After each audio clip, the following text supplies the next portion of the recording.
Perfecto. ¿Calcular? Bueno, vamos.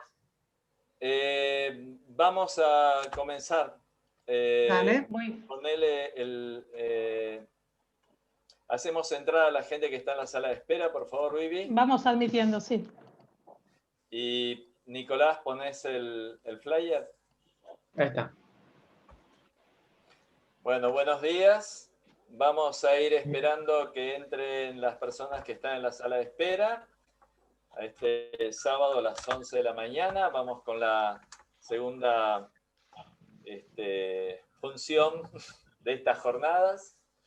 Mi nombre es Norberto Lloves, secretario científico de la escuela. Hay todavía 57 personas en la sala de espera. Esperamos 2 minutitos para ir...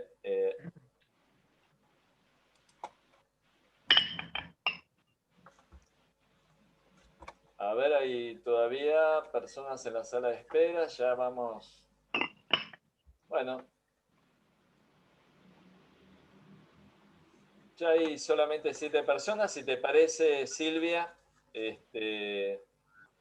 comenzamos con la actividad. A ver, perdón. Vamos a... pedimos, por favor, que no...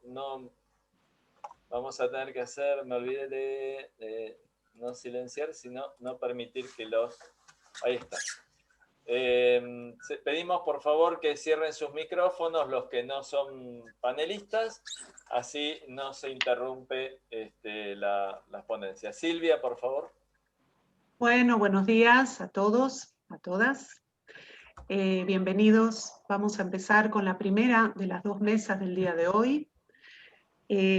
Cada una de estas mesas tiene su propio eje. En la mesa que vamos a presentar es Avanzando sobre lo inexplorado, desafíos clínicos y creatividad. Y el eje de la mesa es profundizar nuestra reflexión acerca del quehacer clínico ante los avatares específicos de estos tiempos, en lo que lo inédito se impone. ¿Qué está cambiando? ¿Qué permanece? Si se están configurando nuevas brújulas. ¿Qué movimientos hay entre lo instituido y lo instituyente? ¿Nuevos paradigmas ante las problemáticas del inédito?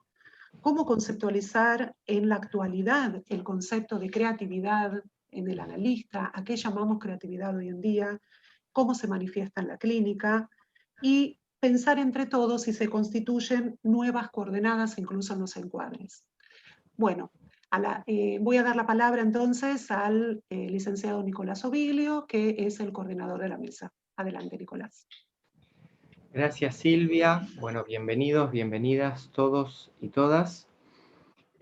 Muy contento de estar compartiendo esta mañana en esta nueva mesa de la jornada precongreso.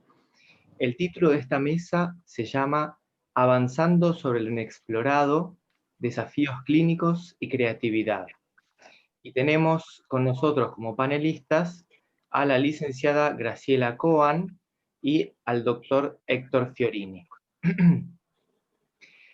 El epígrafe que elegimos para esta mesa es de William Blake y dice: si se limpian las puertas de la percepción, todas las cosas aparecen como lo que son, es decir, infinitas. Desde la comisión animamos a avanzar sobre lo inexplorado, renovando la mirada y la escucha.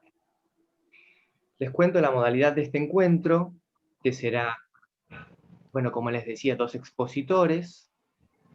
Primero vamos a escuchar a Graciela Coan, luego a Héctor Fiorini, y luego abriremos un espacio para las preguntas y el diálogo. Por eso los animo entonces a ir escribiendo en el chat las preguntas que vayan surgiendo y los comentarios también que vayan surgiendo, y luego los retomaremos en este último momento. Los micrófonos van a permanecer cerrados, como comentaba Norberto, para los participantes, para la mejor transmisión de esta mesa.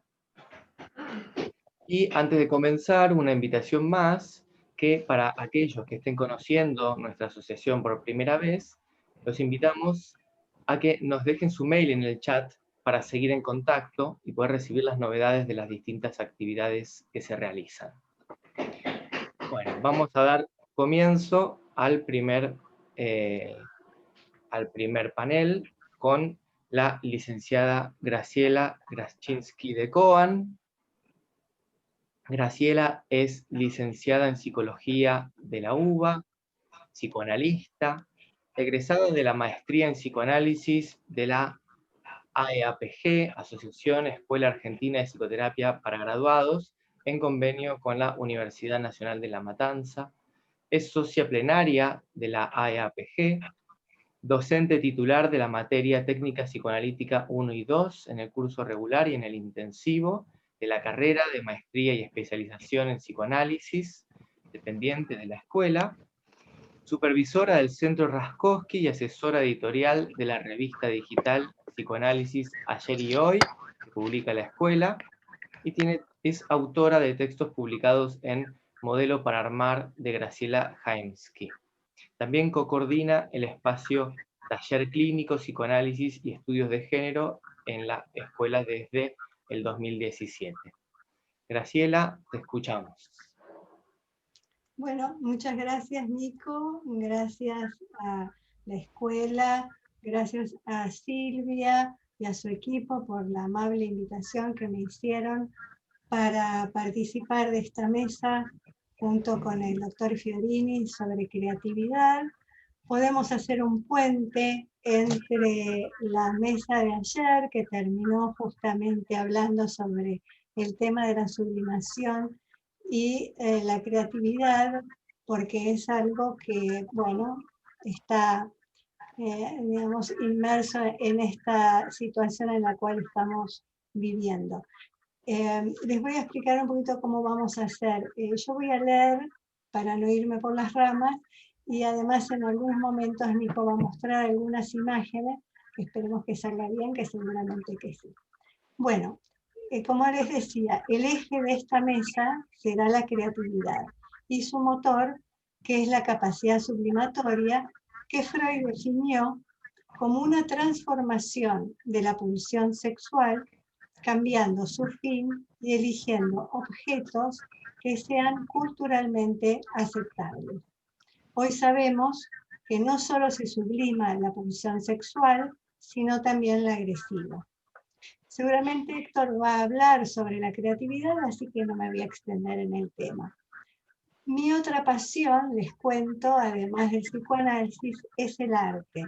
Así que los invito a un viaje a Viena, ciudad a la que visitaremos a principios del siglo XX, que mientras Freud publica sus primeros libros, encontramos allí a Gustav Klimt, importante figura de una nueva expresión artística, quien intenta destacar los aspectos oscuros y ocultos de lo humano.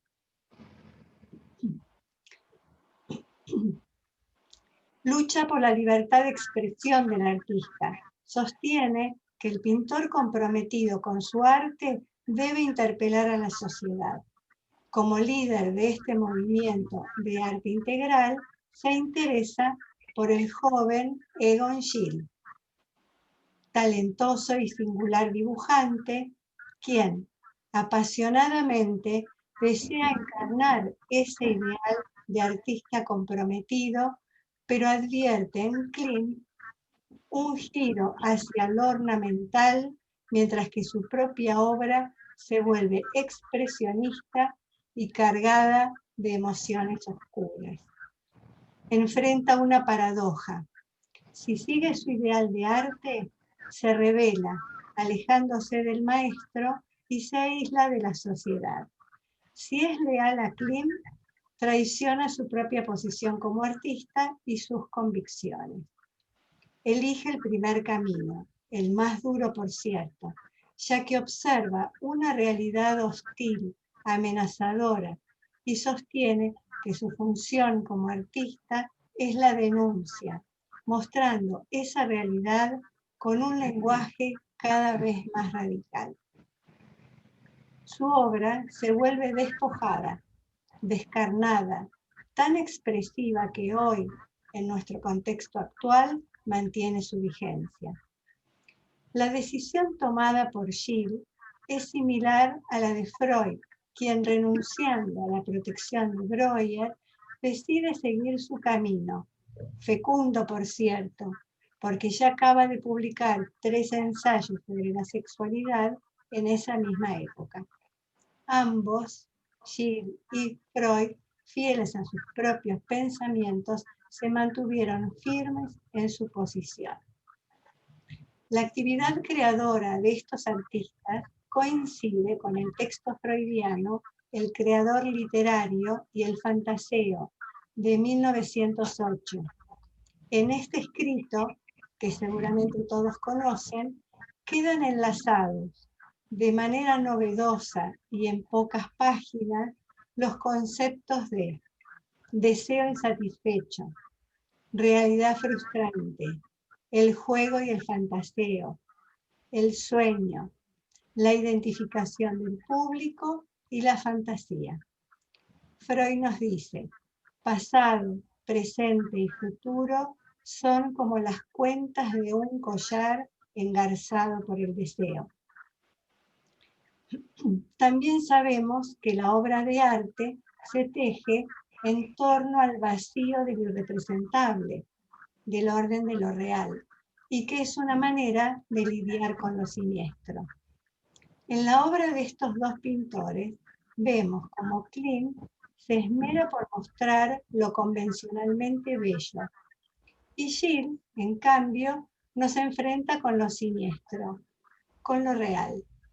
Están casi en las antípodas y sin embargo mantuvieron un vínculo estrecho. Pero lo real hace su aparición. Ambos artistas, Klimt de 56 años y Gill de 28 años, mueren en el mismo año y a consecuencia de lo mismo. La pandemia del año 1918, que también afectó fuertemente a la familia de Freud.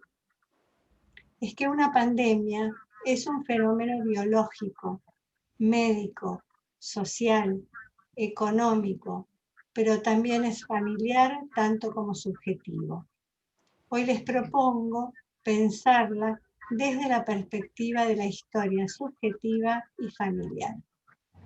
Es que la historia es importante para nosotros, como también la describe Lacan cuando nos dice: el centro de gravedad del sujeto es esta síntesis presente del pasado que llamamos historia. Toda situación externa actual se enlaza o encadena con nuestra historia. De hecho, Freud nos propuso las series complementarias, a las que le adjudicó precisamente su carácter complementario, a saber, una misma situación externa frustrante puede desencadenar una fuerte regresión a situaciones infantiles no resueltas. Obviamente, no desestimo la importancia de lo externo y su potencia traumática. Solamente propongo una brújula para comprender los mapas subjetivos y vinculares. Es que observo que la pandemia y el aislamiento, en algunos casos, se vive como pérdida absoluta y arbitraria de libertad. Inclusive, alguien comparó lo que vivimos en Buenos Aires con lo vivido por Ana Frank en el nazismo, y esta vivencia dramática, que no concuerda con la relativa comodidad y conectividad que podemos disfrutar en Buenos Aires, no es menor, porque provoca reacciones entre transgresoras y peligrosas. En otros casos, hacen eclosión síntomas y conductas bizarras para el sujeto, que lo angustian en exceso. También pudimos observar reacciones de negación omnipotente del peligro, que toman al barbijo como el enemigo. Colapsos físicos, aumento del consumo de sustancias adictivas, rituales y alteraciones de funciones básicas como comer o dormir, son algunas de las manifestaciones en la clínica que me han llevado a indagar y encontrar en muchos pacientes la reactualización de alguna historia silenciada, de secretos, experiencias de exilio, represiones y desapariciones, campos de concentración, prisiones, etc. Sabemos que la historia familiar como la social es una retransmisión que se inscribe en el universo simbólico y también imaginario. Valores, ideales, modelos identificatorios, mitos familiares. Pero también se transmiten significaciones congeladas, no historizadas, que han quedado sepultadas por desmentidas y pactos de negativos. Al no ponerse en palabras, estos acontecimientos producen efectos desde lo real. Así, la compulsión a la repetición reina en su potencialidad traumática. Hijos y nietos presentifican acontecimientos no elaborados que mantienen su vigencia en el presente. En síntesis, lo que en una primera generación no puede semantizarse, se vuelve indecible. En la segunda se transforma en lo innombrable y en la tercera en lo impensable.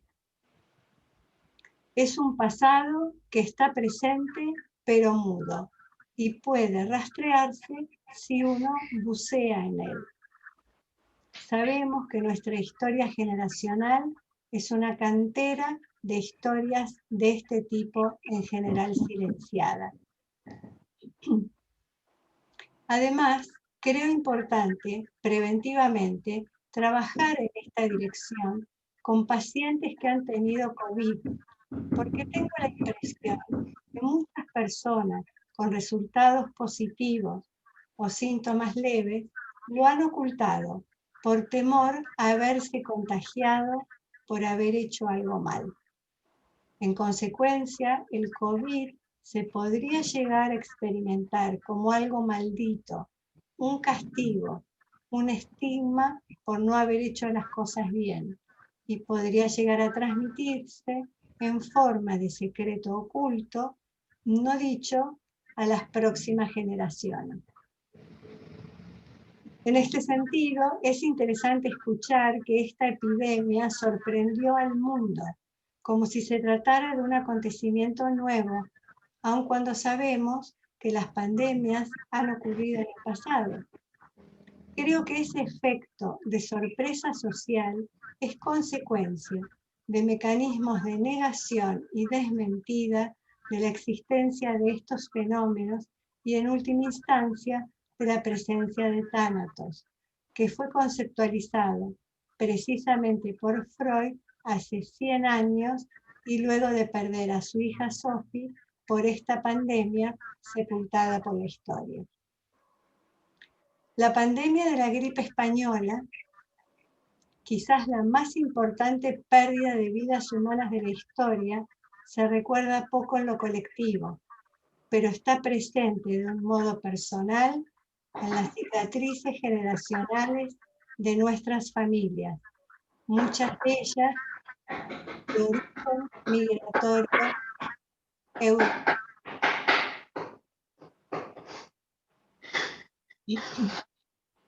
Me parece importante señalarlo porque si los padecimientos y síntomas de los pacientes se desabrochan de acontecimientos históricos, familiares y sociales, y solamente escuchamos el malestar presente, el pasado permanece mudo y nos sorprende en ciclos que se tornan traumáticos. Olvidar el pasado, restarle su importancia significativa, va en contra de un trabajo elaborativo de resignificación retroactiva, a partir de lo cual se puede transformar sublimatoriamente el presente en un futuro diferente. Puede parecerles extraño que hable de historia y transmisión generacional en una mesa sobre creatividad, pero creo que justamente el psicoanálisis encuentra su convergencia en lo que se despliega en la sesión. Una sesión de análisis es como una obra de arte efímero que construyen paciente y analista. Arte efímero porque es difícil de repetir. Es fugaz, espontáneo, aleatorio. Si se logra, la creación produce efectos.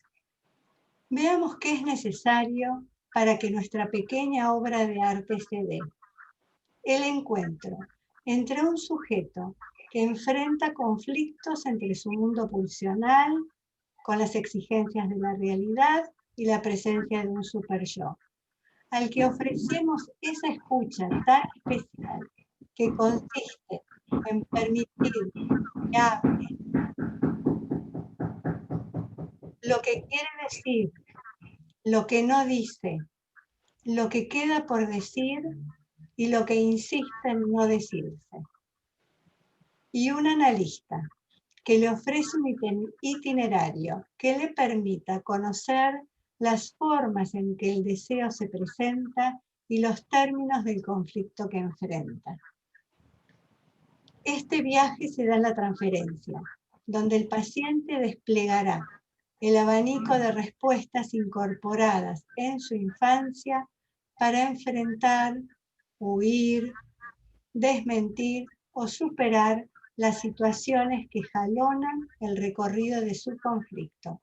Y esa travesía le permitirá crear una nueva historia que se acerque a su verdad. El analista, que permanece en el cuadro transferencial, como el pintor Velázquez en el cuadro Las Meninas, que está dentro del cuadro y al mismo tiempo afuera, pintándolo, escuchará y observará con atención flotante, poniendo en juego ejes teóricos, pero también se permitirá la sorpresa frente al decir del paciente. Afrontará el desconocimiento y podrá utilizar recursos aunque no sean los ortodoxos. Este tiempo de apertura en el que la transferencia posibilita revisar y actualizar conflictos anclados en la repetición, abrir a un trabajo sublimatorio, darse una segunda oportunidad, es creativo. Algo nuevo surgirá. No será mera repetición, sino que la posición del analista y su intervención marcarán la posible transformación. La propuesta entonces es que nuestra tarea, este arte efímero, se lleve a cabo respetando la singularidad del paciente, teniendo en cuenta su historia, sin directrices rígidas, manteniendo los principios más que la técnica clásica, dando lugar a la sorpresa y a la curiosidad para que lo inédito para el sujeto se revele. Hago mía la apelación de Winnicott a la capacidad lúdica del analista, que pueda invitar a su paciente a jugar el juego del análisis en este contexto actual. Y por qué no, ir al encuentro de la instancia psíquica yo, que se enfrenta a los embates del ello y el super-yo, y también a esta realidad inusual. Un yo que ha puesto en práctica la función transicional entre su deseo y lo frustrante de la realidad. En este sentido, en muchos de nuestros pacientes y en nosotros mismos hemos comprendido que lo que se llama libertad es la capacidad de yoica para enfrentar la frustración proveniente de la afuera con creatividad, apelando al trabajo sublimatorio, que consiste en lograr la satisfacción pulsional por vías aceptadas. La otra propuesta de esta mesa eran los desafíos clínicos. Creo que nuestra práctica hoy es un desafío, ya que nuestro encuadre de trabajo se ha visto modificado profundamente. Los modelos anteriores no alcanzan. Inquieta, pero también nos convoca a repensarlo. El primer desafío ha sido la virtualidad, ese encuentro con el otro que ya no incluye lo material. Se da a través de una pantalla, lo que denominamos presencia se ha transformado. Estamos a merced de un otro, mágico, omnipresente y caprichoso, llamado Zoom, WhatsApp, videollamada o la herramienta que usemos, con todos los avatares tecnológicos que muchos tuvimos que aprender a resolver en tiempo récord, con sus consecuencias que vamos enfrentando sin resignarnos, como lo demuestran los analistas de niños. Otro desafío es el formato que adquiere la sesión, presencia de terceros, lugares insólitos, como el baño de una oficina, el coche en un garage, caminando al aire libre. Lo inesperado pasa a ser lo habitual. En síntesis, el desafío mayor es revisar ese ideal del encuadre perfecto y encontrar propuestas más abiertas. Hasta el año pasado hablábamos de nuevas patologías. Este año el COVID nos lleva a hablar de nuevas normalidades. Y lo digo en plural porque no hay una única normalidad. Estamos comenzando a armar un mapa de cómo se presenta el sufrimiento psíquico generado por la pandemia y cómo responder. En algunos aspectos es similar y en otros es por lo menos sorprendente. Escuchando a los pacientes en esta realidad, observé la fuerza del deseo, de los recursos creativos que despliega. Entonces me doy cuenta que estar presente para nosotros no es estar corporalmente, sino que estar presente es estarlo desde la perspectiva de un ser deseante. Y si hablamos de deseo, en el transcurso de las sesiones se hace ver el deseo por parte del analista. En forma artesanal vamos venciendo resistencias propias y del paciente, avanzando en la propuesta de crear una nueva dimensión del conflicto psíquico y una nueva articulación entre el deseo y lo prohibido. Si se logra, se produce un cambio de perspectiva para el paciente en cuanto a sus deseos, su manera de posicionarse en la vida y en la relación con los otros. Y para el analista, la satisfacción de haber sido parte importante de ese cambio. Hoy, a tantos meses de pandemia, tenemos el privilegio de ver que nuestra práctica y su sustento teórico se han fortalecido. Podemos trabajar en forma virtual. Nos hemos demostrado a nosotros mismos que somos dúctiles, que el encuadre puede cambiar sustancialmente, pero que lo que nos define, eso que llamamos la escucha analítica, que incluye el observar, por supuesto, está presente. No hemos sufrido el desencanto de la impotencia. Este año volvimos a empezar desde otro lugar para comprobar una vez más que si bien se ha definido el psicoanálisis como una profesión imposible, somos tenaces. Ser analista, en definitiva, es una posición que cada uno de nosotros encarnamos con nuestro propio bagaje, invitando a jugar al mismo tiempo que nos jugamos para sumergirnos y revisar la historia, dispuestos a enfrentar la presencia de bordes y contornos que impone el inconsciente, de tejer una trama creativa, sublimatoria en su entorno, tal y como Krim y Gill lo hicieron en su momento histórico. Hoy me parece que la experiencia actual nos invita a recrear esa posición de analista y renovar nuestro compromiso con el psicoanálisis. Muchas gracias. Muchas gracias, Graciela. Muchas gracias por tu exposición tan evocativa, tan interesante, y este recorrido tan enriquecedor por la historia del psicoanálisis y el arte hasta la clínica actual. Vamos a pasar a la segunda exposición de esta mesa. Les recuerdo que las preguntas y los comentarios que vayan surgiendo al escuchar las presentaciones pueden ir escribiéndolas en el chat.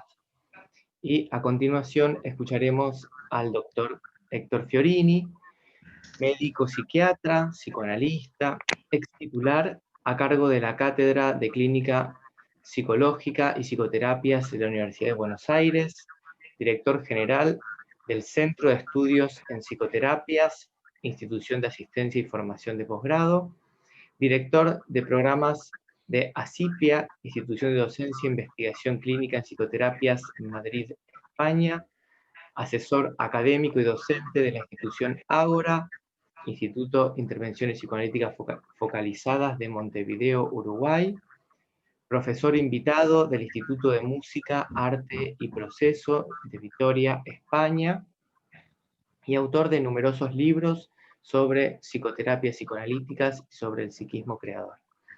Héctor, te escuchamos. Bueno, muy contento de reunirme con ustedes. Estoy un poquito afónico. El invierno de estos 2 días me ha puesto la garganta un poco dura. Contento de esta reunión que plantea grandes asuntos para nuestra profesión.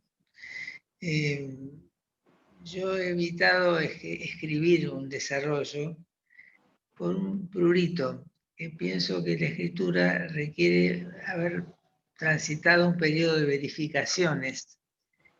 Si no, puede significar que ya tenemos resueltos los problemas y nos podemos pasar en limpio. Creo que parte de la movilización que trae este cambio que estamos viviendo en la pandemia, entre otros, toca en un punto importante en la historia del psicoanálisis, en la historia de la búsqueda freudiana, que es el tema de la movilidad de los encuadres. Realmente fue inevitable que los encuadres se movieran y siguen moviéndose y no van a parar de moverse, porque la situación social está en una alta movilidad, altísima movilidad, que hace que se diversifiquen las situaciones de posibilidad. Justamente un criterio útil a mi juicio es considerar que no va a haber un movimiento conjunto en una dirección, sino que dada la diversidad de situaciones culturales, económicas, habitacionales, de prevención, es probable que surjan muchos caminos de alternativas aún no pensadas y que estén sujetas a situación de investigación y de invención. Me voy a detener un poquito en Freud en el aspecto de los encuadres y sus movimientos, y después voy a contar un par de situaciones clínicas relativamente simples a mi cargo que me indicaron lo que hay que inventar, las situaciones en que hay que inventar, lo que no está inventado. Freud tendía a un encuadre relativamente estable, que se hizo un poco famoso con las 7 sesiones semanales regulares, y tendía a mantener ese ritmo, como tendía a mantener un elemento del encuadre que era el diván, que desviaba la mirada del paciente hacia él, y que él decía que era una necesidad personal, o sea, no lo convertía en un requisito científico de rigor, sino que a él personalmente ser mirado no le caía bien y no lo dejaba pensar, posiblemente lo distraía. Lo cierto es que él estaba diciendo con eso que otros autores podrían ensayar otras variantes de encuadre. Y en ese sentido, había momentos en que Freud veía más interesante un encuadre más quieto, con las variables más estables, y otros donde había un movimiento diferente, una tentación de un movimiento diferente, que a veces se producía y a veces quedaba en espera. De movimiento diferente les diría un ejemplo de cambio de encuadre. Cuando Freud le dice a un paciente, mire, tengo la semana que viene un congreso en Berlín, acompáñeme, así no interrumpimos su análisis. El paciente lo acompaña a Berlín y continúa el análisis intercalado con las sesiones del congreso de Freud. Esto indica una variación importante. O situaciones en las que un paciente de él, el hombre de los lobos, le dice que quiere que conozca a su novia porque se quiere casar y le importa que Freud le dé la opinión. Y Freud acepta dar la opinión. Va el paciente con su novia, se presentan y Freud le dice, me impresiona bien, es una buena muchacha. Como si hubiera hecho un examen prenupcial, digamos, una autorización prenupcial. En ese sentido es que lo de Freud es de una cierta libertad y contiene la experiencia freudiana un doble movimiento. Por un lado, en muchos momentos él mantiene su encuadre lo más estable posible, lo más regular posible, y estudia qué pasa con eso. Por otro lado, él piensa que eso no va a durar mucho en estado de un encuadre, porque van a venir cambios. Es conveniente leer el trabajo sobre el futuro de la terapia analítica, donde Freud dice que el hecho de que las consultas pasen a ser más masivas en centros de salud o en hospitales hará que las condiciones de trabajo deban cambiar. El psicoanálisis tendrá que cambiar, es la consigna de ese artículo. Hubo una historia interesante de Freud tratando de escribir un tratado de técnica que le ocupó los años 16 y 17. Y ese tratado fue desestimado después por él porque no lo hubo logrado. No publicó su tratado, abandonó los papeles del borrador. Y es comprensible porque la técnica no se parece a la teoría. Difieren en varios aspectos. Digamos, la teoría busca llegar a un objetivo, que es la coherencia conceptual. La técnica, en cambio, no solo con coherencia conceptual. Tengo acá un obrero que está arreglando un caño vecino. Parte del caos. La técnica, en cambio, en lugar de mera coherencia conceptual, busca producir acción eficaz. Y la búsqueda de acción eficaz es un campo muy abierto de ensayos y evaluaciones sobre efectos. Hasta qué punto una intervención ha sido eficaz y para qué. Si ha sido eficaz para tocar un aspecto del proceso o replantear un aspecto de la historia o un aspecto del presente. De modo que Freud, cuando quería hacer el tratado de técnica, estaba intentando metodológicamente algo distinto a desarrollar su teoría. Tengamos en cuenta que la teoría más fuerte se desarrollaba sobre psiquismo individual y el trabajo sobre técnica es sobre todo y como mínimo el trabajo sobre dos psiquismos en interacción, lo cual muestra un sistema algo más complejo. Si bien el juego de las transferencias ya introduce una complejidad, pero hablar de qué hacemos cuando trabajamos enfrentando al paciente con el analista crea una situación de difícil sistematización. Freud comentaba en el año 25 que él había dejado de interesarse en la técnica, sin aclarar que tal vez era porque la técnica era más rebelde a la sistematización, a la generalización. Lo cierto es que en el año 18 Freud indica tener en cuenta que la técnica va a tener que cambiar, y en el año 20 le encarga al Instituto de Berlín que se dispongan a arreglar la técnica, de modo que haya una técnica relativamente compartida, estable y establecida. Son como líneas contradictorias, pero son coherentes con la amplitud de pensamiento de Freud, que no cerraba en una línea, sino que a lo mejor ponía un énfasis mayor en una línea, pero dejaba otra en línea de puntos, diciendo, investiguen por ahí a ver qué encuentran, yo creo que algo va a haber. En el caso de las variantes técnicas, en ese mismo artículo que les estoy citando y que les recomiendo leer, que está en los escritos técnicos, Freud dice que está poniendo esperanza en un psicoanálisis activo que está desarrollando Ferenczi por esos años. Ferenczi, en parte coincidiendo con un análisis activo que desarrollaba Jung, intentaba producir algunos estímulos en sesión que movilizaran las respuestas del paciente. También intentaba acercar más el vínculo transferencial-contratransferencial para que en su intensidad mayor ocurrieran efectos mayores. Eso trajo complicaciones que derivaron después en desacuerdos importantes, porque no se cumplimentaba exactamente la abstinencia o la neutralidad que Freud seguía insistiendo como reglas importantes del encuadre. Ferenczi había ido perdiendo un poco el control de esas situaciones.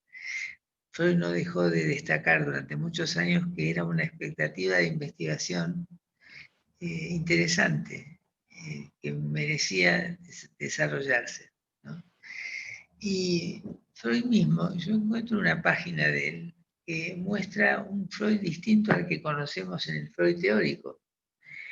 La página que voy a leer es de las conferencias de introducción al psicoanálisis del año 16-17, que es cuando él estaba buscando el tratado sobre técnica. La conferencia 28 de esas conferencias de introducción se llama La terapia analítica. Y dice así, es media página, pero van a encontrar un Freud diferente. Trabajamos con la transferencia, resolvemos lo que se le contrapone. La tarea es soltar la libido de sus ligazones provisionales sustraídas al yo, de modo de poner de nuevo la libido al servicio del yo. Es preciso apoderarse de los síntomas, resolverlos, renovar el conflicto y llevarlo a otro desenlace, con el auxilio de fuerzas impulsoras que en el momento no estaban disponibles. En la transferencia se crean nuevas versiones de viejos conflictos. El enfermo querría comportarse como lo hizo en su tiempo, mientras que uno, vean acá Freud, uno, reuniendo todas las fuerzas anímicas disponibles, lo obliga a tomar otra dirección. Me parece que él está hablando de un trabajo activo con la dinámica de la transferencia en el consultorio, y que en esa dirección, que probablemente jugó con más de un paciente, pero que no pudo sistematizar para poder contarnos otra dirección. Tengo la impresión de que debió haber bastante investigación en marcha en cuanto a esas variantes. Por otro lado, sin extenderme mucho, quisiera contar una anécdota que no sé si otros conocen, pero que hace a la flexibilidad del encuadre que Freud respetaba. Ha habido una publicación muy interesante de la mucama de Freud, que fue mucama en la casa durante 30 años. Escribió un libro de recuerdos que Ana Freud autorizó como recuerdos válidos. Cuando Freud murió, ella siguió atendiendo a Ana en Londres. Y cuenta en la mucama un episodio que voy a abreviar. Los pacientes llegaban a sesión en medio de la tarde con mucho frío y la mucama les preparaba una porción de torta con té o café. Pero él no lo sabía. Y un día llega y le dice a la mucama, ¿qué es eso de que los pacientes dicen que comen torta antes de sesión y toman té o café? ¿Qué es eso? La mucama dice, mire, yo les tengo que dar algo porque vienen, están en medio de la nieve, estamos en invierno muertos de frío, y yo no puedo dejar que con ese frío tengan una hora de sesión. Así que los ayudo a levantar la temperatura. Pero él le dice, mire, eso no se puede hacer. Y nosotros esperamos que le diga algo del encuadre. Le dice, ¿por qué? Porque la torta me sale muy cara. Es notable porque dice la mucama que ella con el tiempo volvió a dar la torta con el té en función de que la convencía el frío de la nieve, y Freud no se ocupó más del tema, o sea, no quedó preocupado por la variante del encuadre que suponía alimentar a cierto paciente antes de sesión. Me parece muy interesante. Por último, diré que entre los recuerdos de la mucama está que cuando se iba de vacaciones Freud, algunos de los pacientes que estaban en tratamientos intensivos, él los invitaba a concurrir al lugar del veraneo y algunos vivir en su casa en el mes de vacaciones para seguir las sesiones de modo regular. Como ustedes comprenden, la audacia de Freud para mover el encuadre superó a muchas escuelas. Lo cierto es que yo voy a contar un par de situaciones clínicas. Después voy a volver sobre la pandemia y lo que nos trae, si el tiempo nos permite, ¿no? Un par de situaciones clínicas breves que me tocó enfrentar en su momento y sus resultados. En términos de variar encuadre, de manera inédita, de manera inesperada. Me llama, la primera es la de una mujer que me llama y me dice, mire, he llamado ya a muchos analistas que no me quieren tomar. Yo quisiera que usted me escuche, a ver si usted me puede tomar el análisis. Me han rechazado muchísimos. Y yo estoy desesperada porque quiero analizar. Le doy un horario, viene a sesión y me dice, mire, mi problema es que yo no puedo fijar horas con anticipación. Porque si tengo que fijar la hora, me da una sensación de encierro y falto. Necesariamente no puedo concurrir. De modo que no sé qué hacer. Porque a mí se me ocurre que la única manera que yo puedo concurrir es que la hora no esté fijada con antelación, sino que se improvise en el momento y entonces la puedo tomar. ¿Usted me puede ayudar con esto? Yo pienso en la fobia, posiblemente. Pienso en un componente tal vez histerofóbico, que quiere manejar el encuadre, la fantasía de algún poder fálico en acción. Pero veo que como son tantos los fracasos y nadie ha podido proponerle algo que ella tome, le hago yo una contrapropuesta. Le digo, mire, vamos a hacer una prueba, ya que usted no tolera la hora anticipada. Yo no le garantizo nada, pero hacemos esta prueba. Usted llama el día que espera o desea tener sesión y que cree que se anima, y yo miro mi agenda. Si tengo algún horario, se lo ofrezco. Y en ese caso hemos hecho la sesión que pudimos concertar en el día. Si no se logra, queda para la coyuntura u opción siguiente. La paciente acepta entonces el encuadre y durante unos 3 meses llama en cualquier momento a ver si hay hora para sesión o no. A veces le puedo dar, a veces no, pero cuando viene, trabaja en sesión. Trabaja sin huir de la situación terapéutica, trabaja de un modo elaborativo. Entonces a mí me llama bastante la atención porque está ocurriendo algo que desde el punto de vista de la resistencia, por ejemplo, no sería coherente. Ella tendría que venir a sesión con una carga de resistencias poderosa y no se hacen evidentes. Ella trabaja muy colaborativa y abre su psiquismo en todas las direcciones que puede. Lo cierto es que después de 3 meses me dice un día, mire, yo creo que ya estoy bien para venir con horario fijo. ¿Usted me puede dar 2 horas semanales? Yo las contrato estables. Cosa que lo hizo y llevamos adelante un proceso analítico de unos 3 años más, perfectamente compatible con el concepto que tenemos de proceso, y la evolución que ella tuvo fue visible. Elementos histerofóbicos fueron cediendo su lugar a una conducta más normalizable. Si ustedes revisan, era un poco incierto qué iba a pasar con la sesión improvisada y no pensable o esperable 10 minutos antes. Después, si ustedes necesitan, me hacen alguna pregunta sobre esta historia. Yo estoy resumiendo. La segunda historia es la siguiente, de las que seleccioné.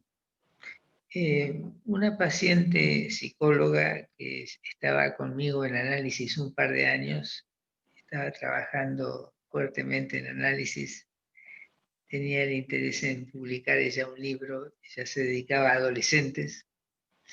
Tenía a su marido trabajando en la flota mercante y lo destinan a él por un tiempo indeterminado a trabajar en Japón. Entonces viene ella y me dice, mire, estoy muy preocupada porque cambiando nuestro domicilio a Japón, se corta mi análisis. Tendré que ver si consigo allá a alguien que trabaje de algún modo cercano al que usamos aquí, para poder seguir allá con otro analista. Se va a Japón y me escribe, porque en esa época usábamos cartas, no había internet, me escribe y me dice que ve muy difícil la situación porque no hay un análisis similar al de acá. Es diferente, hay pocos analistas en ese momento y esos pocos tienen un precepto, que es no se revisa por respeto a los padres la historia infantil que podría cuestionar algo de la crianza. Por lo tanto, es un análisis sin historia infantil y sin referencia a los vínculos padre-hija. Ella, que tenía una buena formación, me dice, yo no puedo aceptar ese análisis. Me parece que es un disparate. Entonces yo quisiera seguir con usted, si usted puede, pero ¿cómo hacemos? ¿Qué le parece? ¿Qué podemos hacer? Yo pensé y la llamada telefónica era muy cara desde Japón en ese momento, no se podía hacer una sesión por teléfono. Entonces se me ocurrió, por carta también era difícil, porque las cartas inmovilizan las emociones, el contacto.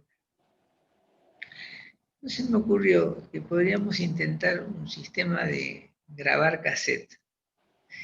Y se lo propuse y lo hicimos. El sistema fue el siguiente. Durante 2 semanas ella grababa un cassette en el que iba volcando todo lo que le ocurriera, lo ponía en voz alta, asociaciones, sueños, ansiedades actuales, fantasías, recuerdos, todo en ese cassette, 15 días. Y me lo mandaba a Buenos Aires. Yo lo tenía conmigo 15 días y le iba comentando, interpretando, puntuando todo lo que había aparecido en ese material. Y entonces el cassette iba y venía como un diálogo demorado, pero tratando de mantener los intercambios analíticos más logrados posibles. Esto ocurrió más o menos 2 años. A los 2 años, al marido lo vuelven a trasladar a Buenos Aires, ellos vuelven, me pide hora, y la sensación que tenemos es que esa hora no tuvo en el medio el corte de Japón. El proceso tiene una continuidad muy interesante y avanzó como para que ella avanzara en su rol de terapeuta de niños y publicara su primer libro sobre análisis de niños. Me pareció un caso interesante porque no habíamos probado nunca cómo establecer una comunicación que iba y venía por barco. Era todo eterno, tan ajeno a los tiempos actuales, que son fracciones de segundo. Pero lo interesante a mi juicio, y los dos lo comprobamos, es que teníamos un contacto tan actualizado que no había habido el corte aparentemente en el proceso y en nuestra relación. Héctor, Sí. tenemos unos minutos para ir cerrando, si querés. ¿Cuántos minutos? Unos 5 minutos. 5, bueno. Gracias. Bueno, 5 minutos. Nosotros tenemos ahora una situación muy especial. Se presenta una pandemia que llena al mundo de miedo y de incertidumbres y de muertos. Y no encontramos manera todavía de frenar esto. Toda la esperanza puesta en la vacuna, pero no sabemos cuándo y si los resultados van a ser efectivamente tan eficaces. De modo que se produce lo que coincide con la noción clásica de crisis, que es una ruptura brusca e inesperada de las condiciones de vida. Se ha desarmado un mundo que tenía cierto grado de armazón y es imprevisible a dónde va ese mundo, qué va a tener que rearmar. Toda la situación está dominada por la incertidumbre. Y dentro de la incertidumbre, un elemento importante es el elemento proyecto, porque nosotros necesitamos vivir con algo de nosotros referido a un futuro en la forma de proyecto. Esperamos lograr A o B de cierto aspecto de nuestra vida. Lo que hace esta pandemia en lo inmediato es colocar el futuro en un estado de suspenso, en un estado de incertidumbre. Ahí irrumpen ruidos del futuro. Y lo cierto es que cabe esperar que podamos ir inventando situaciones que todavía no han sido inventadas, pero que puedan responder de la mejor manera a la situación. Brevemente diría que el potencial creador del ser humano consiste en la posibilidad de partir de situaciones concretas, críticas o cerradas o repetitivas ya dadas y más conocidas, y buscar una alternativa de salida, crear alternativas. La creación de alternativas fundamentalmente es dirigirse al terreno de lo posible, en un panorama complejo que oscila entre posible o imposible. Pero es en el terreno de lo posible donde las capacidades creadoras intentan encontrar un camino que no está dado en otros terrenos accesibles. De modo que nosotros estamos enfrentados ahora a la situación de indagar todas las posibilidades flotantes. Kierkegaard decía que el ser humano se debate muchas veces entre carencia de posibles o el infinito de las posibilidades. Creo que ese debate está abierto ahora. Por último minuto. Tenemos una situación muy extraña abierta a la investigación. Es qué pasa con un sector de la población que tiene una conducta ostensiblemente psicótica en la forma de negación de la realidad. Negación de la realidad se llama desconocer que mueren miles de personas por día y están sus cadáveres representando lo real de la muerte. De modo que más allá de todo lo que se quiera simbolizar y parlotear y debatir de palabra, no hay manera de negar el impacto brutal de lo real de la muerte. Yo estaba entrando en contacto con esto y un día veo cómo cavaban las fosas en Manhattan, en Nueva York, para miles de cadáveres. Cuando vi el tamaño de las fosas, que eran como de 10 metros de ancho y 3 metros de hondo o 4, me produjo un impacto feroz, porque un lugar que teníamos asociado con vida, con jóvenes, con turismo, de pronto era el depósito de miles de cadáveres, que son miles en Manhattan también. El impacto entonces es, ¿cómo hace alguien para negar la realidad del muerto, del cuerpo muerto? no del concepto de muerte, sino el peso de los cuerpos muertos, que están cayendo minuto a minuto sin parar todos los días y todas las noches. Ahí hay un fenómeno psicótico. Tenemos que preguntarnos cómo irrumpe con una cantidad considerable de personas que desestiman esa realidad, que es innegable, y que cuando se pierde, desde que la psiquiatría existe, se dice psicosis, negación, pérdida del principio de realidad. En una zona, a la vez en otras zonas, el principio de realidad puede que se mantenga. Lo dejo acá iniciado. Muchas gracias, Héctor. Muchísimas gracias por compartir con nosotros estos desarrollos que nos invitan a seguir pensando ante lo inexplorado, seguir pensando la cuestión del encuadre en estos tiempos, estos desarrollos todavía en proceso, como nos comentabas al iniciar tu presentación. Si les parece, ahora vamos a pasar a un último momento de comentarios, preguntas y abrir el diálogo.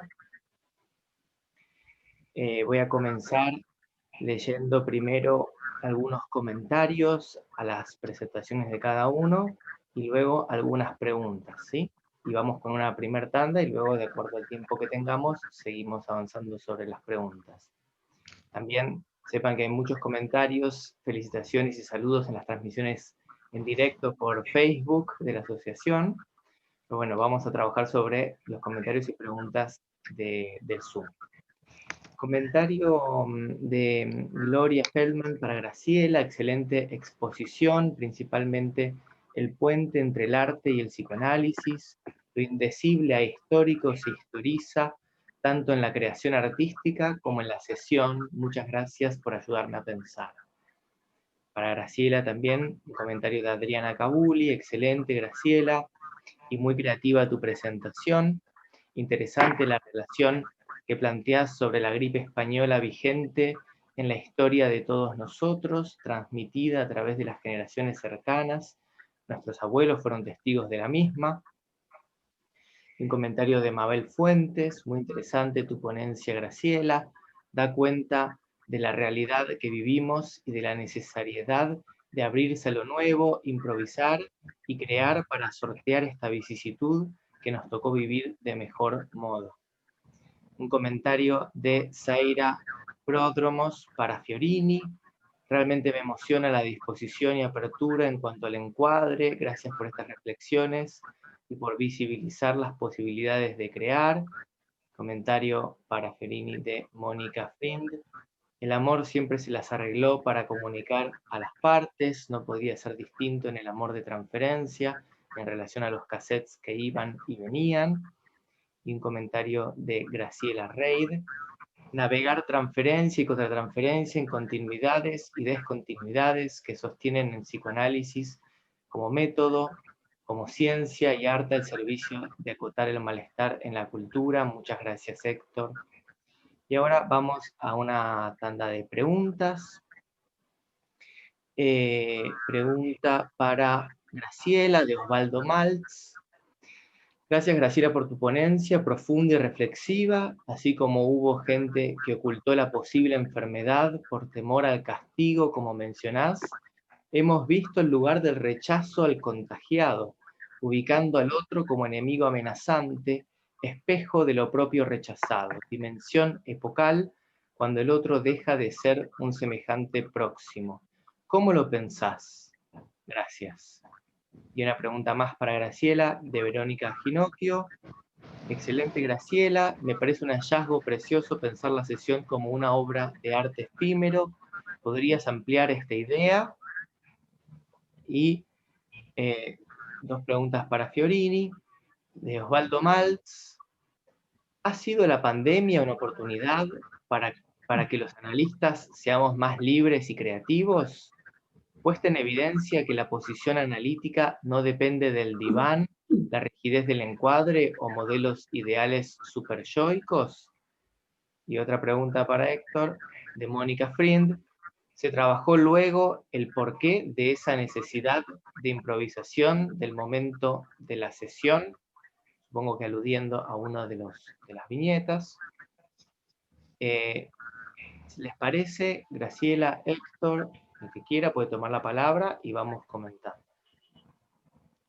Bueno, en principio, gracias por los comentarios. En relación al comentario, me parece muy interesante de Osvaldo, porque, bueno, efectivamente pone de manifiesto que algo de lo cual, bueno, ya Freud investigó respecto de todo lo que tiene que ser lo tanático, lo agresivo, la reacción frente al extraño, el narcisismo de las pequeñas diferencias que planteaba Freud, que esto es algo que en general se tiende a no mostrar demasiado, por eso un poco mi interés en hacer un paralelo entre un artista como Gilles, que muestra la realidad en su aspecto más descarnado, y un artista como Klimt, que empieza mostrando eso descarnado, pero después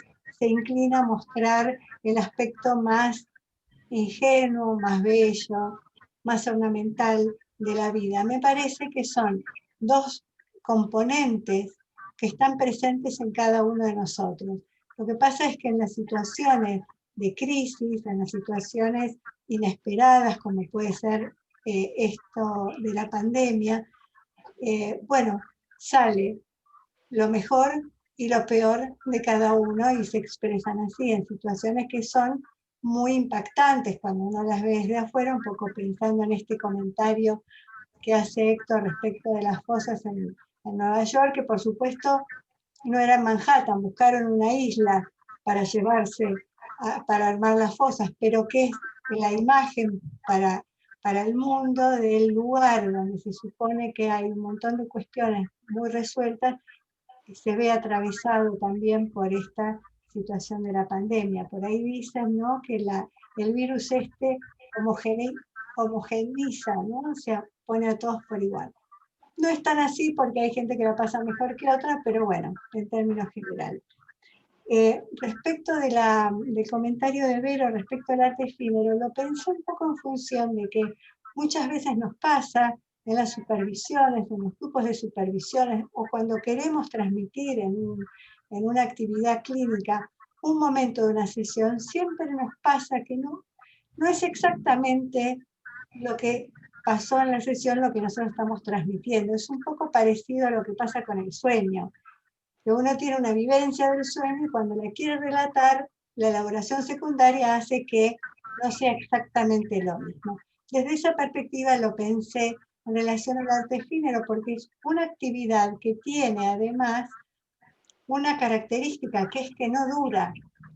Y eso lo enganché, y acá Mabel Fuentes me va a ayudar, con la posición de analista que plantea Lacan, que la posición del analista tiene que tender a desaparecer como presencia pregnante en el proceso del análisis, ¿no? Lacan tiene así como una imagen muy fuerte en relación a uno tiene que volverse desecho para el paciente. O sea, cuando pasa eso, entonces el análisis ha terminado porque la transferencia ha caído. Desde esa perspectiva, nuestro trabajo, que nosotros sabemos que va a pasar eso, es efímero. Por eso lo pensé en relación al arte efímero. Bueno, hasta acá. Gracias, Graciela. Héctor, ¿quisieras retomar con alguno de los comentarios o preguntas? ¿Podrías repetirme? Porque en este rato pues, seguí pensando otras cosas. Sí, por supuesto. Repito algunas de las preguntas. Pregunta de Osvaldo Maltz. ¿Ha sido la pandemia una oportunidad para que los analistas seamos más libres y creativos? ¿O está en evidencia que la posición analítica no depende del diván, la rigidez del encuadre o modelos ideales superyoicos? De Mónica Friend, ¿se trabajó luego el porqué de esa necesidad de improvisación del momento de la sesión? Tomo las dos. Tomo Bien. las dos. La primera es la referida a me he ido de nuevo el tema de la primera. Sí. La oportunidad. La Eso. oportunidad. Coincidente con las nociones generales en psiquiatría de crisis, se ha dicho que la crisis trae consigo riesgo y oportunidad. Riesgo de desintegraciones, daños, pérdidas, muertes, y oportunidad de generar nuevos desarrollos, de crear alternativas que no habían sido consideradas antes. Entonces dice riesgo y oportunidad, pero primero riesgo. Luego viene explorar, mientras nos cubrimos en lo posible de los mayores riesgos, viene explorar qué desarrollos podrían crearse a partir de ahora. Un ejemplo, la asistencia psicológica al personal que está atendiendo terapia intensiva y que dice que está agobiado, agotado, impactado por la muerte que no para de producirse. Tal vez tendríamos que desarrollar un modo de trabajo breve, focal, intenso, sobre las guardias de terapia intensiva de virus. Y eso sería la oportunidad de generar instrumentos diferentes. Lo segundo, que es si se trabajó con esta paciente, yo aludí a algo, lo preciso más ahora, aparentemente se trataba de una personalidad infantil con elementos fóbicos muy fuertes que tenían que ver con la crianza muy absorbente de una madre con la que sostenía una relación simbiótica. Entonces ella temía que todo acuerdo con otro fuera el cierre de un contrato absorbente, devorador. De fondo, diríamos, ella estaba expresando una ansiedad fóbica que tenía que ver con condiciones de crianza absorbentes y atrapantes. Y ella necesitaba entonces poner un hiato, un hueco, alguna manera de impedir que el solo concierto de la agenda la dejara pegada en una demanda del nuevo desconocido, que era el que la iba a esperar en hora fija. La fijación de la hora para ciertos pacientes es como para otros pacientes fóbicos la fijación de una fecha de examen.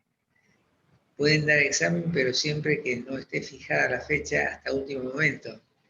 Y se anotan a último momento para no tener la ansiedad de que están fijados a la hora señalada, como en aquella antigua película de Cowboys, a la hora señalada. Pudimos trabajar sobre eso y todo eso se dio. No continuó con esa ansiedad de encierro claustrofóbica, cosa que al iniciar la experiencia no se sabía si podía tomar ese rumbo o tomar otros rumbos de evitación, resistencia y fuga. Muchas gracias, Héctor, y muchas gracias, Graciela, por las respuestas. Vamos a hacer una tanda más también de comentarios y preguntas, y vamos a ir cerrando la mesa. En esta segunda tanda, a ver, comenta para Graciela, de Vilma Maratea: lo inesperado del encuadre podríamos entrelazarlo con lo aleatorio que trae el paciente en cada sesión. Muy buena, Graciela, la relación del psicoanálisis con el arte. Muchas gracias. Y de Marta de Justi para Graciela. Muchas gracias, Graciela, por ubicar la estética como dimensión del análisis con las amplias perspectivas que abre. Y dos preguntas para Graciela. Hermosa tu presentación, puesta en acto de la creatividad. ¿Te parece que esta actualidad presentifica más al analista? ¿Cómo pensás en nosotros que a veces nos sale en las sesiones? Y una pregunta de Graciela Makotinsky. Gracias por tu excelente reflexión, Graciela. Interesante pensar el tema de lo silenciado entre generaciones y también los silencios en aquellos que tuvieron COVID y hablan como si no hubiera pasado nada. ¿Podrías ampliarlo? Héctor, un comentario de Verónica Echeverry, muy interesante, la flexibilidad y creatividad del doctor Fiorini, precursor en la comunicación. Este caso de los cassettes me dispara a pensar en los audios que envían algunos pacientes en estos tiempos de pandemia, donde el encuadre, además de móvil, debe propiciar creatividad sin resignar eficacia en cuanto a trabajo elaborativo y de ligazón. Muy agradable y enriquecedor. Adhiero a la convocatoria a repensar e inventar nuevos modos de trabajo, sobre todo en la clínica con niños, donde pantalla mediante chocamos los 5 o damos besos de dedos. Gracias a ambos profesionales, muy enriquecedor encuentro. Y Héctor, 2 preguntas de Miriam Poteraica. ¿Qué lugar encuentra usted a la motivación en relación al deseo de analizarse o continuar en análisis y su relación con la resistencia o no? Y una pregunta de Judith Reutenberg. Perdón, la pregunta se refiere al caso que conté. Miriam, si querés te invitamos a aclarar la pregunta en el chat, a ver si se refiere al caso que contó Héctor. Y mientras que aclara Miriam, te hago esta pregunta de Judith, Héctor. Reinventar la técnica y revisar la posición del analista desde la propuesta activa de Freud es su sugerencia, ya que comenta sus creativas propuestas. Bueno, Héctor o Graciela, el que quiera. Sí, voy a dar una respuesta que abarca las 2 preguntas, pero después vamos a especificar. El problema es la construcción de la pregunta. El problema epistémico es que la pregunta suele hacerse en general, como ¿qué hace usted si la resistencia A, la transferencia B, la contratransferencia C? Yo adhiero totalmente a un movimiento epistémico que comenzó fuertemente con Castoriadis y con Deleuze, que dice pensar situaciones de a una, singulares, porque cada situación debe ser situada y pensada en lo específico del acontecimiento que expresa. Por lo tanto, yo no busco respuestas generales a las preguntas por la técnica. La respuesta general a la pregunta por la técnica es la preparación que el pensamiento de lo general hace para arribar a un pensamiento muy específico de lo particular que es variante cada vez. Sartre decía, el pensamiento de lo general es el trampolín para llegar a la cima de lo particular. Yo sostengo la línea de Sartre, no hablo en general de las cuestiones prácticas. Para hablar en general se puede hablar de teoría, pero las teorías dichas en general están hoy en una crisis importante epistémica, que es la crisis del concepto. El concepto deja de ser hoy una categoría estable y universal, como querían los griegos desde Platón. El concepto ahora es un instrumento sometido al análisis específico de cada momento no repetible de la clínica. En eso es que cuestiono seriamente todos los intentos de generalizar apreciaciones sobre clínica en lugar de analizar caso por caso, donde las apreciaciones generales van a entrar, pero con los matices del caso por caso. Muchas gracias, Héctor. Graciela. Bueno, precisamente en estas preguntas o comentarios donde aparece justamente lo aleatorio, lo inédito, yo creo que Freud lo que nos transmitió, más allá del cuerpo teórico que podrá ser revisado, revisitado, ampliado y demás, lo que nos transmitió es que frente a cada paciente tenemos que olvidar lo que sabemos y escuchar lo que nos está transmitiendo ese paciente. Entonces, bueno, un poco pensando en este ejemplo que trae Héctor, me parece muy interesante en relación a la paciente que llama y explica lo que no puede, ¿no? Es decir, hay un pedido desde un no poder, digamos, frente a ese no poder está la capacidad del analista, no de, o no solamente la de ubicar diagnósticos clínicos, sino pensar, por lo menos desde mi perspectiva, qué le habrá pasado a esta mujer para que manifieste semejante nivel de sufrimiento, que quiere hacer algo y no lo puede hacer, porque no puede acotarse a las condiciones simbólicas que presuponen un horario. Me parece que esa es la enseñanza de Freud, y en ese sentido, bueno, retomo también lo de Castoriadis y sobre todo lo de Piero Lanier, que lo que nos transmitió Piera es que tenemos que trabajar con una teorización flotante, o sea, tenemos ejes teóricos en la cabeza, pero tenemos que dejarlos en un segundo plano para escuchar, observar, ver qué es lo que ese paciente nos está transmitiendo en su pedido, en su sufrimiento, en sus síntomas. Y hay una pregunta a la cual quería hacer referencia, si tengo 2 minutos, que tiene que ver con que nosotros también estamos atravesados por la pandemia. O sea, nosotros también estamos atravesados por esta situación que es traumática y que nos invita a reactivar nuestra capacidad creativa y sublimatoria. Pero también, y me parece que a todos nosotros nos pasa, y por eso estamos acá hoy, nuestra tarea, esto que elegimos todos los días, que es ser analistas, también nos ayuda a pasar sublimatoriamente este momento de crisis. Nos, digamos, ayudamos, pero también nos ayudamos a nosotros mismos. Tenemos un objetivo.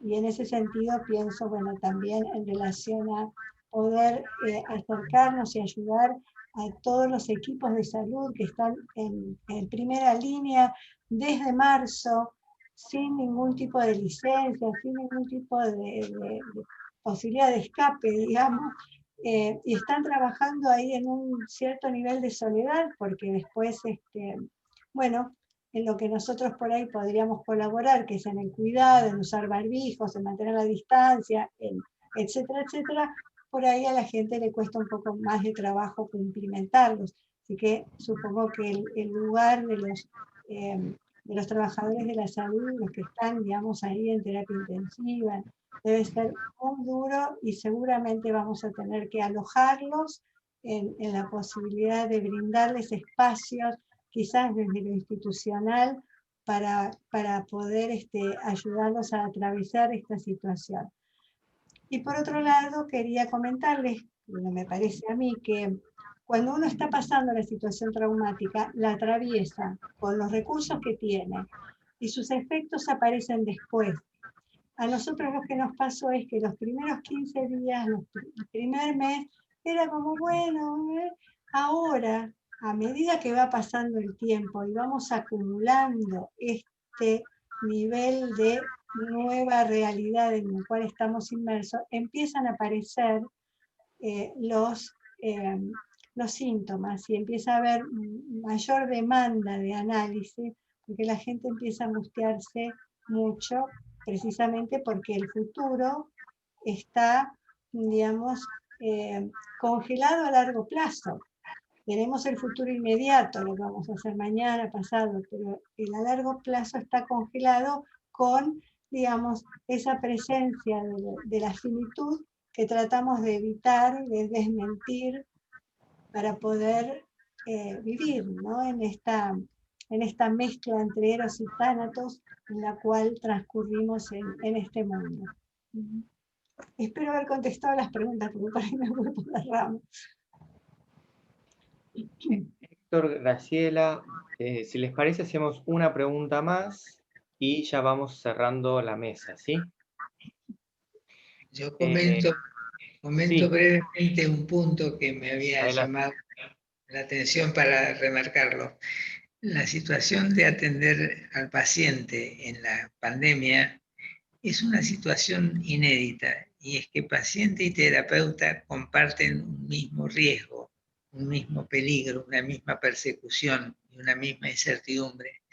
No había ocurrido antes, porque antes los peligros eran segmentarios, tomaban un sector, dejaban libre a otro, pero el virus lo que hace es que nos unifica en el sentido de que todos estamos amenazados y compartimos con el paciente la situación de ser un par de amenazados también. Gracias, Héctor. Una última pregunta, en lo posible les pedimos que sean breves, así ya vamos cerrando a tiempo la mesa. Pregunta de Norberto Choves para Graciela. Muy interesante, Graciela, el planteo sobre los efectos de lo transgeneracional.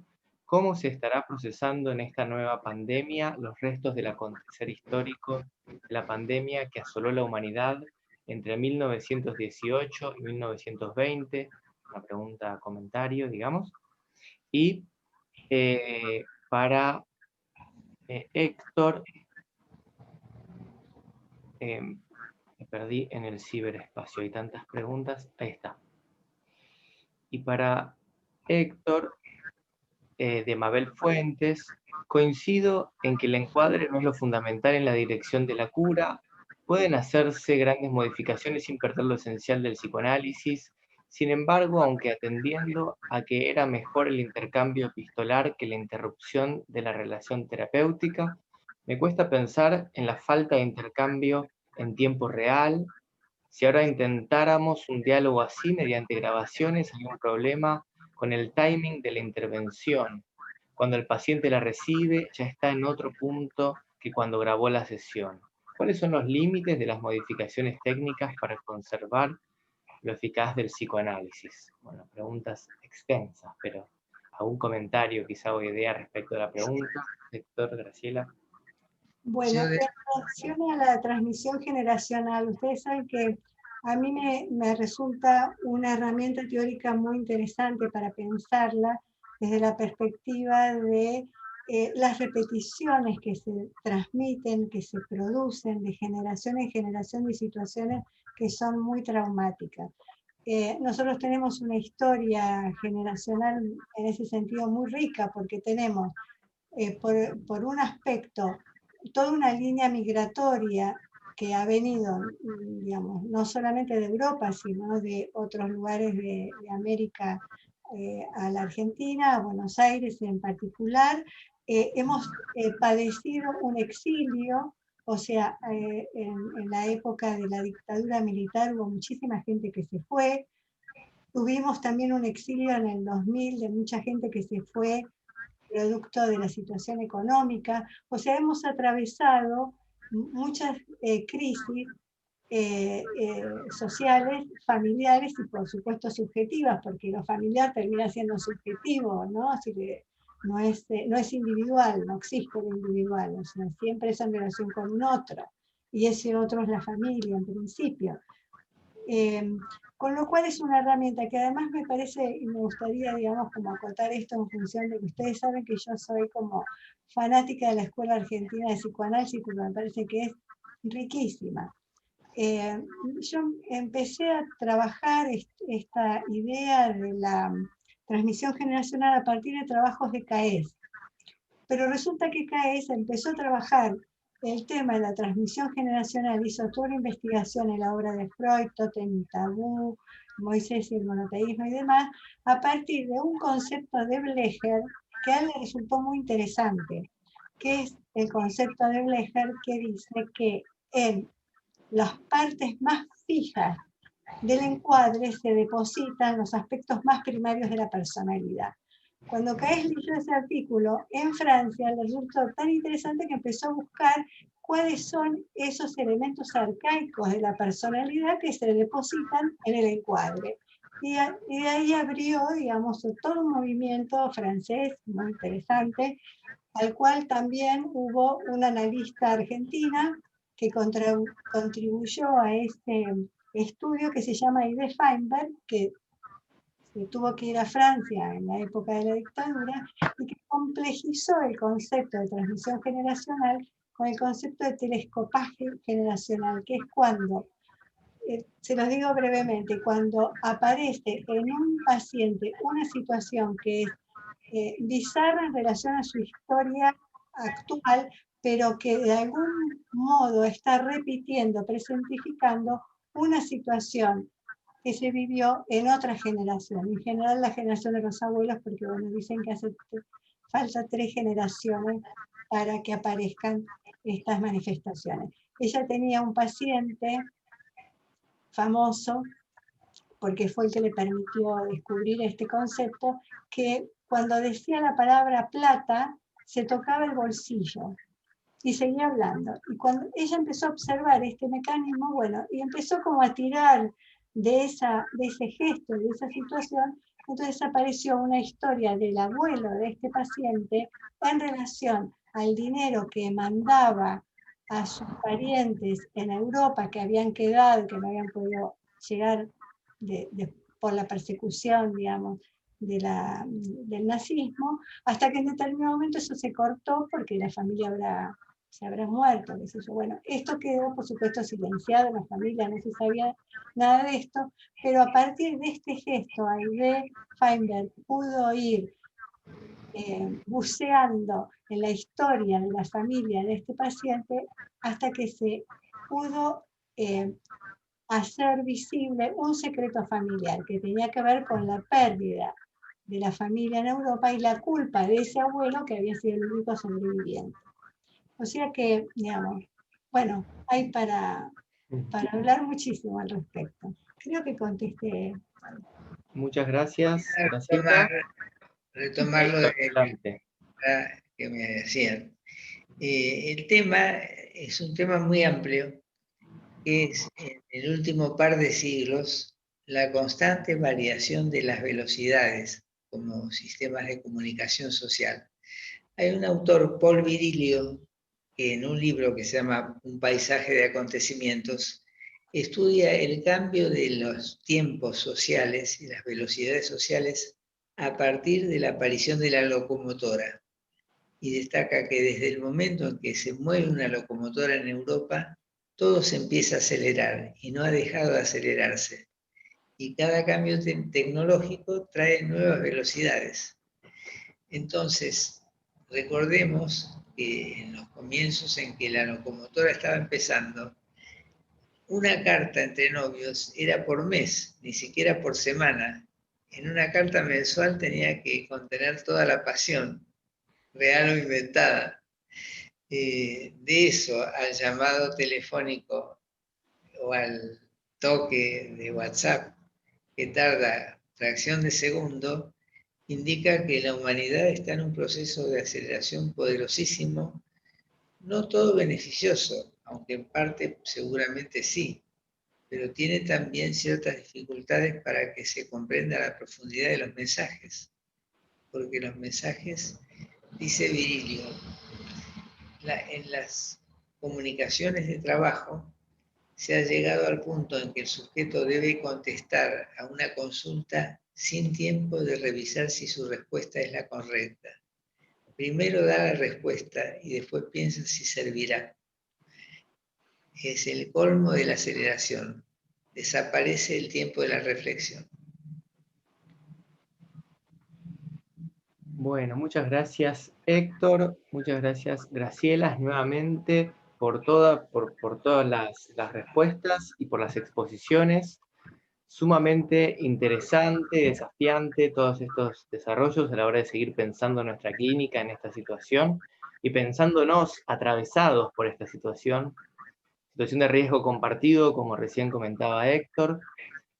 Hay muchísimas más preguntas y comentarios, también hay muchísimas más preguntas, comentarios, felicitaciones en la transmisión de Facebook de la asociación, luego podemos hacérselas llegar también, Héctor, Graciela, y saludamos, sí, les hacemos llegar luego.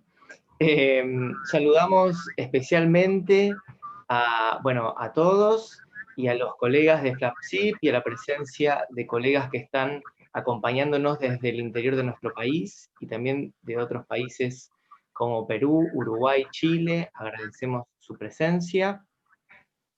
Y para ir cerrando, les vamos a compartir el flyer de la próxima mesa, que será esta tarde, para cerrar esta jornada, que lleva por título El analista y sus escenarios del impacto a la elaboración colectiva. Nos acompañarán la licenciada Marta De Giusti y el doctor Marcelo Viñar, y la coordinadora será la licenciada Silvia Schlafman. Nuevamente, muchísimas gracias a todos y a todas por estar, por participar de esta mesa. Y ahora, para despedirnos, le pedimos a los anfitriones si pueden abrir los micrófonos de todos, los habilitan y cada uno lo puede ir abriendo para un último aplauso y saludo para cerrar. Muchas gracias.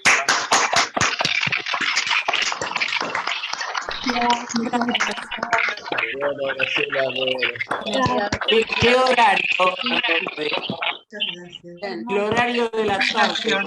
Felicitaciones. El horario me quedó, claro, ahí está. El horario de la tarde. El horario es a las 14 horas. Sí. A las 14 horas. Pueden encontrar en las redes sociales los distintos, el ID y el código para ingresar. Está acá en el flyer. Así es. Muchísimas gracias. No, es otro código. Es otro código de acceso. Fíjense que está en el flyer acá en pantalla, también está en las redes. 859-5649-9255-14 horas.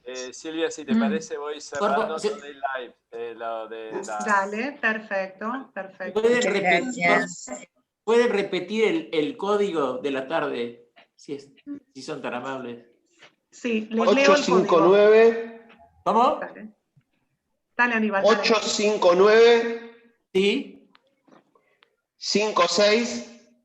Sí. 49. Sí. 92. Sí. 55.